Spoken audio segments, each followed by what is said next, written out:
Здравейте, приятели на Топкиц и мисля успешен родител. Да ви попитам колко от вас като родители, закупувайки играчка от магазина, подминавате пъзелите. Честно казано, често се случва това. Ние самите не осъзнаваме колко важна е играта с пъзела.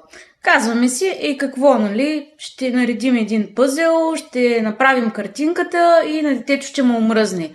Аз искам играчка, с която да играе по-дълго време. Да, обаче за децата това не е така. Първо, децата обичат да извършват едно и също действие многократно. По този начин те учат и те при всяко свое нареждане на пъзела, те надграждат своите умения. Много често за нас, родителите, остава скрито това, което се случва в главичката на детето и връзките, които се изграждат в мозъка, които след това се превръщат в знания и умения. Реденето на пъзела активира и двете полукълба на мозъка. Това, което отговаря за аналитичния начин на мислене и това, което отговаря за нашата креативност, творчество.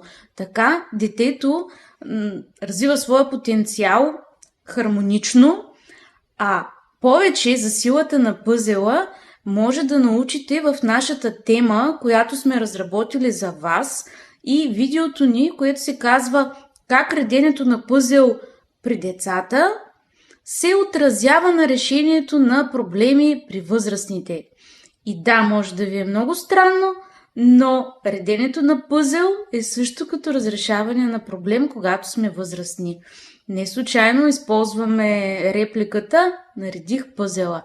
Повече вижте в нашите видеа, а за още интересни теми се абонирайте за канала на Топкиц и мисля успешен родител. До скоро!